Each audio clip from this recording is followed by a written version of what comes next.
আসসালামু আলাইকুম দর্শক, আশা করি সকলেই ভালো আছেন। অবশেষে খেপে গেলেন স্বরাষ্ট্র উপদেষ্টা। আওয়ামী লীগের যারা এই সন্ত্রাসী কর্মকাণ্ড করেছে তাদেরকে কঠিন হস্তে দমন করা হবে বলে জানিয়েছেন তিনি বলেছেন আর কাউকে ছাড় দেওয়া হবে না। আওয়ামী লীগের যারা এই কাজগুলো করেছে তাদের আমি গুম হারাম করে দিব এবং তাদের কোথাও কোনো স্থান পাবে না বলে জানিয়েছেন স্বরাষ্ট্র উপদেষ্টা। অর্থাৎ যারা সন্ত্রাসী কর্মকাণ্ডের সাথে জড়িত তাদের গুম এখন হারাম করে দেওয়া হবে। তারা দেশের কোথাও কোনো স্থান পাবে না এবং বাহিরেও অর্থাৎ বিদেশে পালিয়ে যেতে পারবে না, এমনই পদক্ষেপ নিতে যাচ্ছে স্বরাষ্ট্র উপদেষ্টা। নিতে যাচ্ছে বলে কি, নিয়েই ফেলেছে।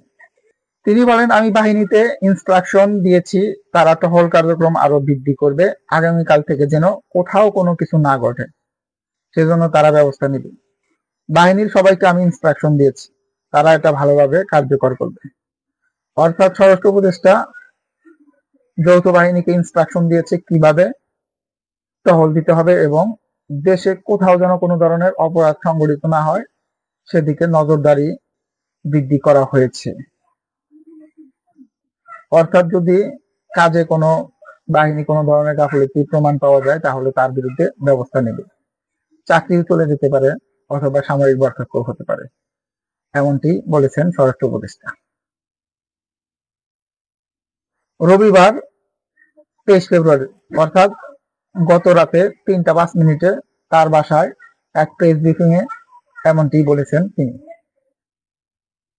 তিনি আরো বলেন, আওয়ামী লীগের দোসররা দেশকে অস্থিতিশীল করার জন্য সব ধরনের চেষ্টা করে আসছে। দেশ থেকে স্থানান্তর হওয়া টাকা অর্থাৎ পাচার হওয়া টাকা তারা এখন দেশে ফিরিয়ে এনে সেই টাকা দিয়ে বিভিন্ন সন্ত্রাসী সংগঠনকে ব্যবহার করে দেশকে অস্থিতিশীল করার চেষ্টা চালাচ্ছে।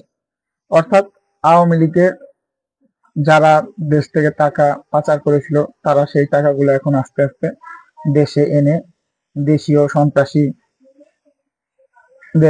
দিয়ে সন্ত্রাসী কার্যক্রম করে দেশকে অস্থিতিশীল করার চেষ্টা চালাচ্ছে। অর্থাৎ আমরা প্রতি রাতেই শুনছি বিভিন্ন ধরনের চুরি, ডাকাতি, রাহাজানি, হত্যা, গুম,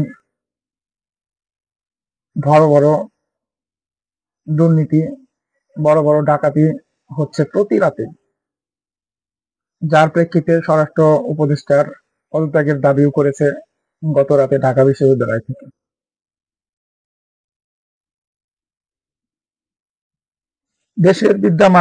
দেশের বিদ্যমান আইন শৃঙ্খলা পরিস্থিতি সম্পর্কে আমরা পূর্ণ সজাগ ও সচেতন মন্তব্য করে তিনি বলেন, আওয়ামী লীগের দোসররা প্রচুর টাকা দেশ থেকে স্থানান্তর করেছে, এখন সেই টাকা ব্যবহার করে দেশকে অস্থিতিশীল করার চেষ্টা করেছে।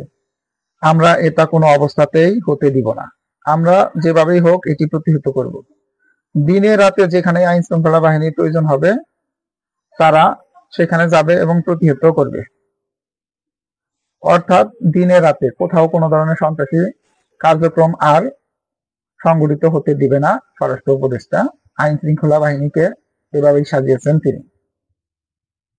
তিনি বলেন, আগামীকাল থেকে আইন শৃঙ্খলা রক্ষাকারী বাহিনীর টহল বাড়বে, যেখানে যে ধরনের ঘটনা ঘটুক সেখানেই ব্যবস্থা নেওয়া হবে, কাউকে ছাড় দেওয়া হবে না। অর্থাৎ যেখানেই সন্ত্রাসী কার্যক্রম ঘটবে সেখানেই ব্যবস্থা নেওয়া হবে, এখন আর কোনো ছাড় দেওয়া হবে না। দর্শক, স্বরাষ্ট্র উপদেষ্টার এই ধরনের কার্যক্রমকে আপনারা কিভাবে দেখছেন?